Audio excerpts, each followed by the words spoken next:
Nature is part and parcel of the production process, has always been. When you think of the oxygen that we breathe, the water that we drink, the land that we till,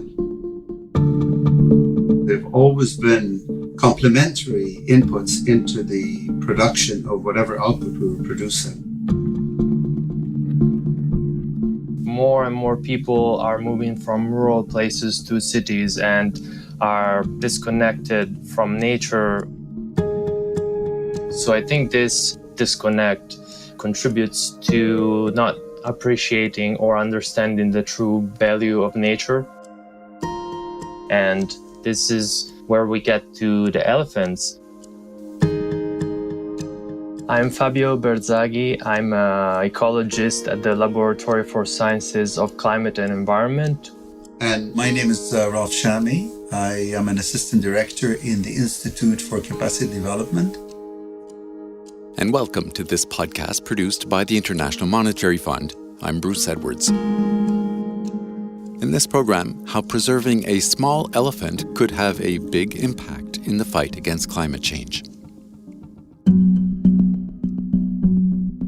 While the African elephant is the largest and probably the most famous land animal in the world, very few people know anything about the African forest elephant, which is much smaller and lives in densely wooded rainforests.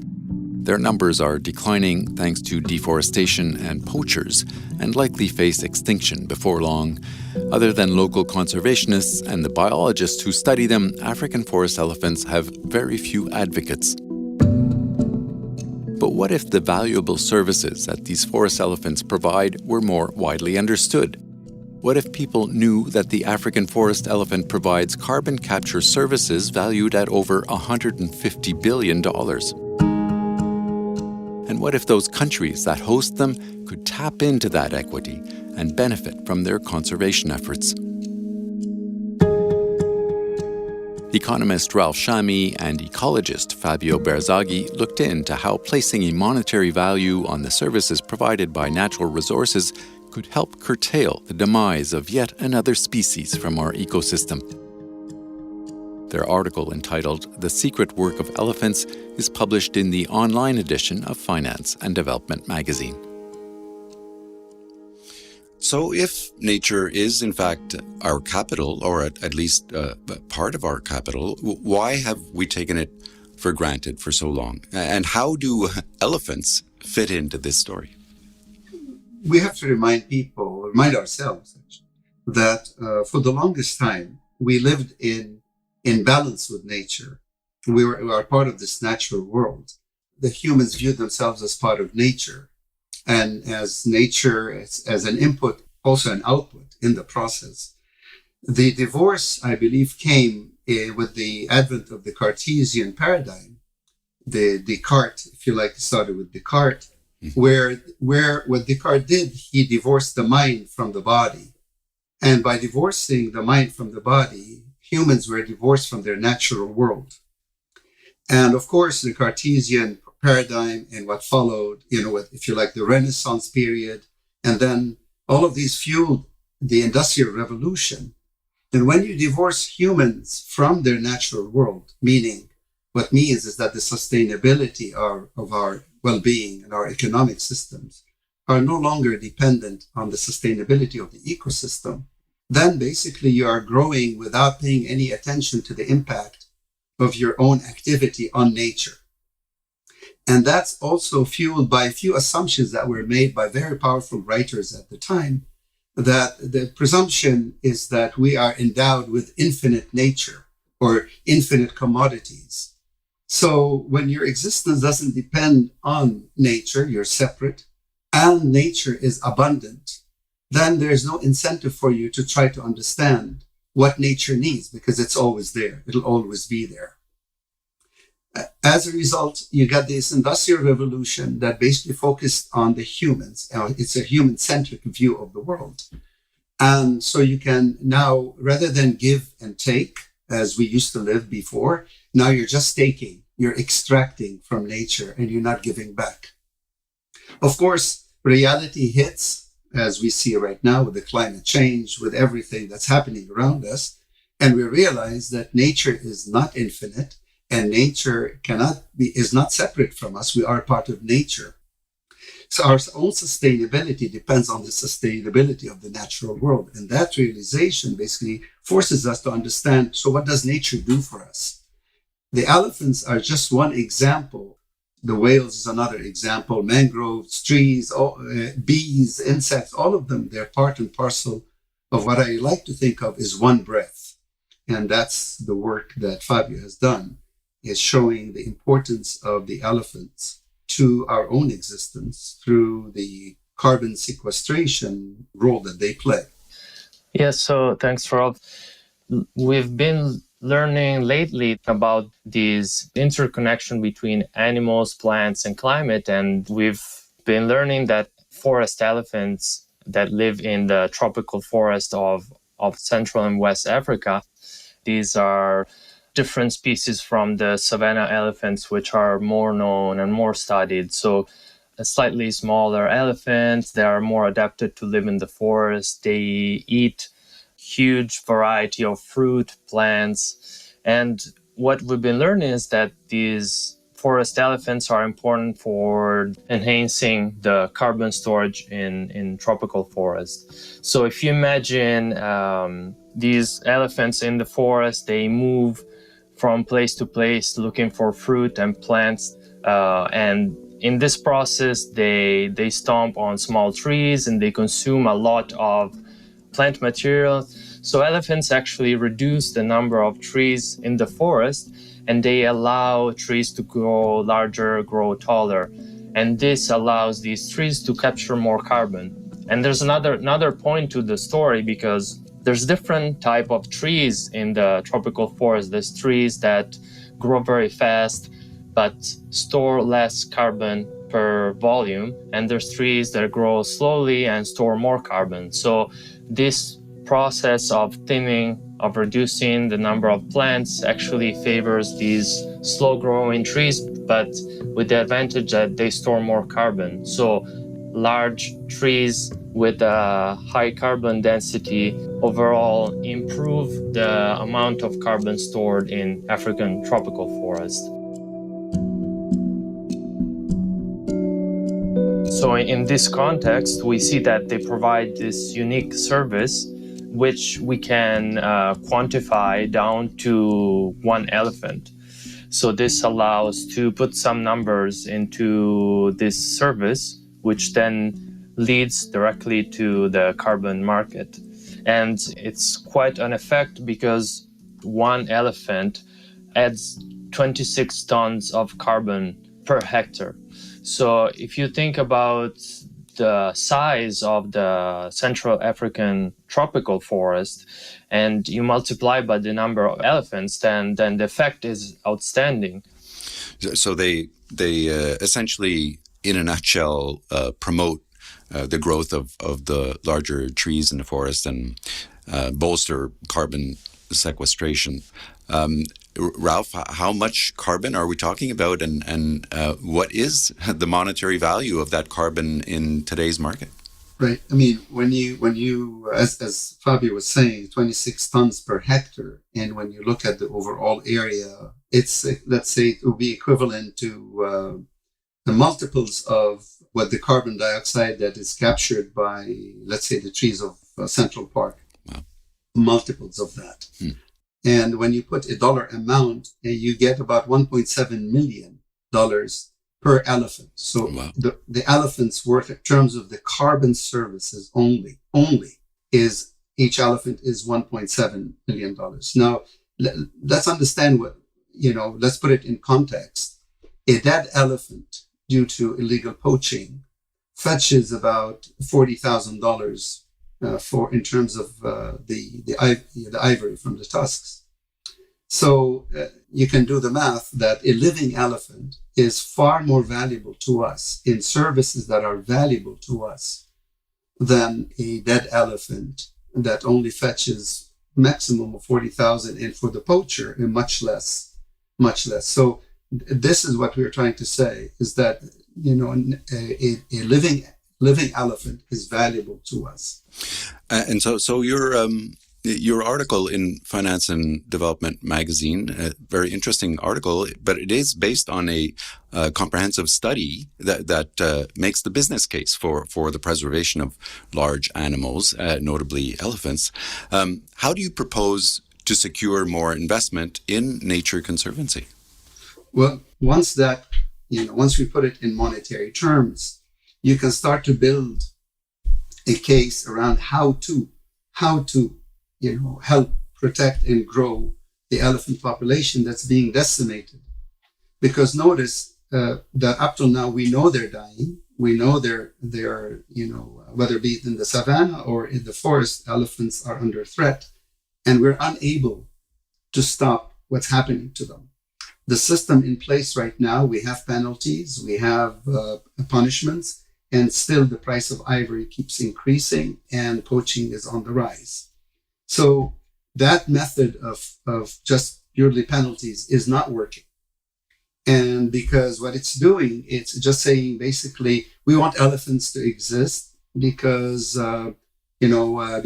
perhaps the rich world would like to come and visit them every now and then and have a look at them and enjoy them, you see?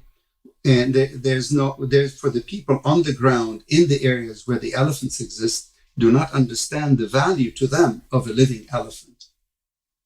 Well, the valuation method that we do, and by valuing the services the elephants do for us, especially that elephants are local, so we know where they are, we can then start to make the case for the local communities that, hey, a living elephant is far more valuable for you than a dead one. Meaning for the poacher that has the elephant in the sight of his rifle, does the calculation and realizes, my goodness, if I were to shoot this elephant, I first run the risk of being caught and if not shot.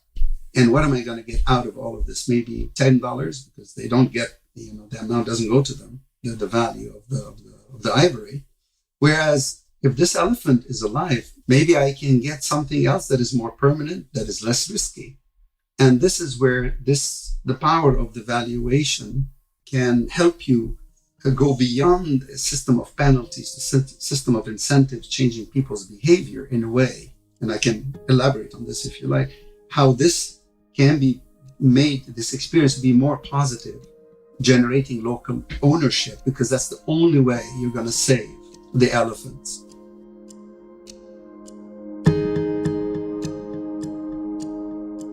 And so, speaking of local ownership, you also talk about another benefit that would come out of the valuation, a monetary valuation of these elephants in debt for nature swaps. How do debt for nature swaps work? And, who holds the value or administers the value of each one of these elephants that are worth, 1.7 million, according to your calculations? Right. So in general, the debt for nature swap, briefly, basically you have a country that's indebted, the debtor name, and owes money, let's say, to a creditor country. The creditor country cares about nature and the environment, says, okay, I will forgive you part or whole of this debt if you, in return, look after nature. That's the debt for nature swap. I mean, very simply put. And you can forgive, you can figure out what the face value of the debt and you can forgive half of it, all of it, such that the debtor nation looks after nature on behalf of the creditor that is forgiven the country the debt. The way this would, and this has been ongoing for quite some time now, since the 90s, the way this one would work is by valuing the elephants, then you actually can figure out it gives a floor for the amount of debt that you would be able to forgive. For example, if a country owes 100 million and the elephant is worth 1.7 million, by the way, that's the minimum, because we're using the price of carbon of $23 or $24, and that's really a minimum amount. I mean, the IMF itself talks about a carbon price of $75. And anyway, so what you would do, that you're able now to use the value of the elephant to figure out how much debt you would like to, the creditor country, by the way, that to nature swap could be with the government or could be with a private entity. And so the private entity or the government, the creditor country, say, okay, I will forgive you this much of debt in return for so many elephants. And we can do this over, let's say the maturity of the debt is 10 years. You'll say for the 10 years, you're looking after those elephants, whatever the number is, you can divide 100 by 1.7. And your job is to look after those elephants. But this is just the beginning of how you would actually protect these elephants. But I mean, if an elephant dies, does the country have to actually pay 1.7 million to its creditors? Yes, exactly. Because now you've created the benchmark. You're saying you create the valuation, right? It's looking after the number of elephants that we agree on. Each elephant is worth 1.7 million. And that's your job, is to ensure that these elephants are protected and actually that the population grows. And after 10 years, the ownership reverts back to the country, because after all, these are their elephants. But that's just the beginning of the story. Because once you engage, you take the valuation and you already have the legal framework. You have the system of penalties. You have the valuation. Then the next thing is that you need the local ownership, because that's what's going to keep the elephants alive, is the people on the ground around them that feel that they are doing something for us, that we can get meaningful employment, meaningful income, meaningful living from having these live animals around us. Mm-hmm. So by valuing the elephants, you start to create markets around a living elephant, living nature. And that would bring in the private, sector in partnership with the public sector to create markets that protect that. Even you can think of now, once you have these elephants with all that attention, you can start thinking of tourism. You can start thinking of other services, insurance that suddenly come around and benefit from it, thus bringing with it funding into this market. The market grows. And again, I always have this image of the poacher. Yeah. At the end of the day, looking at the elephant, thinking, you know what, if you're alive, I may get meaningful employment. Yeah. Right? Because no one wants to be shot at. No one wants to spend their life ducking and doing illegal stuff. And I may get a permanent job looking after you, be it in tourism, be it in services, be it in whatever ancillary activities related to protecting and growing the elephants. We're not discussing the intrinsic value of the elephant. We're discussing the value for the service provided. And it's important that money goes for protection, for law enforcement, and then, of course, to deal with some of the local issues that come in places where you have people living close to animals, human wildlife conflict. Of course, this needs to be part of the equation. If we want elephants, in some places, it's unavoidable that elephants will live close to human dwellings. So some of this money needs to go for resolving these conflicts. And then, of course, what Ralph said about the poacher who doesn't like to be poacher for life. I look at this other example of tropical places like Costa Rica, where they've made these huge national parks, and actually the poachers or the miners that used to work in that area became tourist guides or became part of the local tourism industry. Yeah. So, of course, we need to think about on the ground with the actual practical problems of the people in these places. And yes, I think I totally agree with what Ralph said. People would prefer to do something more sustainable. And Bruce, if I may, your first question to me was, how is it that we forgot that nature is and remains a part of our production process, our partner?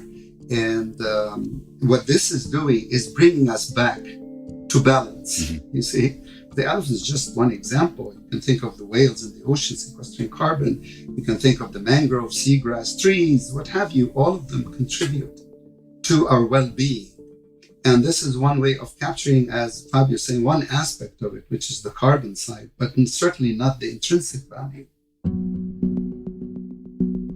So we are not discovering, actually, I think of it like it's a self-rediscovery.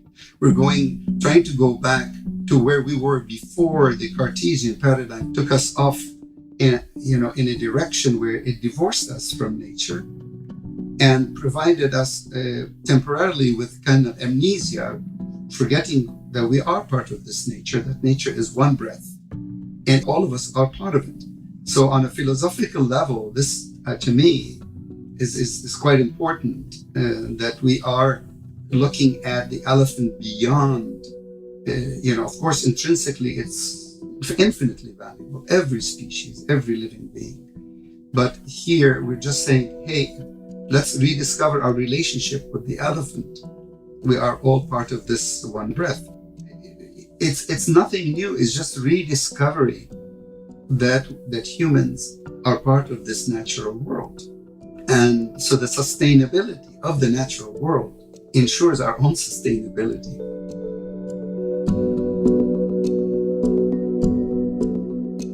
And do you think that this pandemic that we're living through right now with COVID-19 is showing us, the power of nature and how it controls our economies and perhaps our very existence? Yes, think about it. This is a virus that you can't see in a local wet market in faraway place, almost brought the world economies to their knees.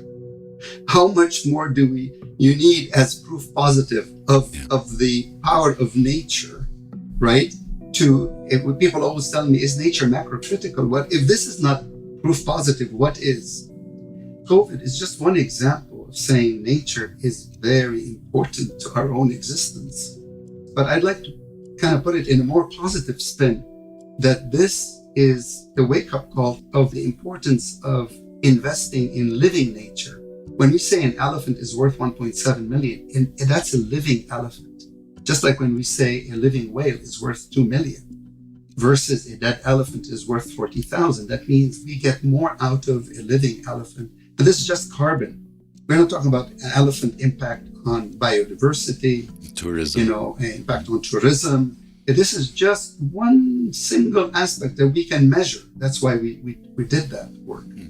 But the beauty of it is a much bigger lesson, that we are part of this natural world, that this natural world alive brings us far more benefits that we can actually measure with credibility and with concrete numbers that are relevant to us. And we can create economies around a living nature. I mean, the action is a change in our behavior. We need a paradigm shift. We need to change the framework that we've been using, including the economics framework that I am part of, that I grew up in, that I've worked in. We need to look at nature as our partner. And the sustainability of our economic systems depends on the sustainability of the ecosystem. Only when we fully internalize that and we come up with a better paradigm, only then can we really talk about what I would like to think is a sustainable, inclusive, nature-friendly growth. Only then we're talking about the well-being of ourselves and of our economic systems. Fabio Berzaghi and Ralph Chami, thanks so much for this interesting conversation about the valuation of elephants and indeed important research. Thanks, Bruce. Thank you, Bruce. Thanks for the opportunity.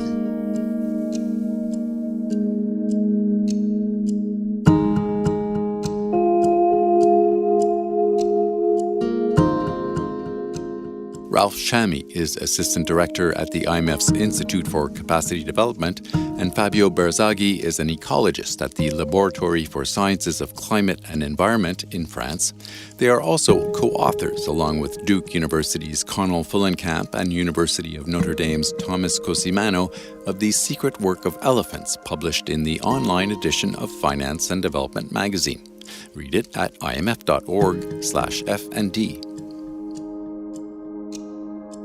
And you can listen to other IMF podcasts on Spotify or Google Play or whatever platform you use to listen. Search for IMF Podcasts, subscribe, and leave a review if you like what you're hearing. You can also follow us on Twitter at IMF_podcast. Thanks for listening.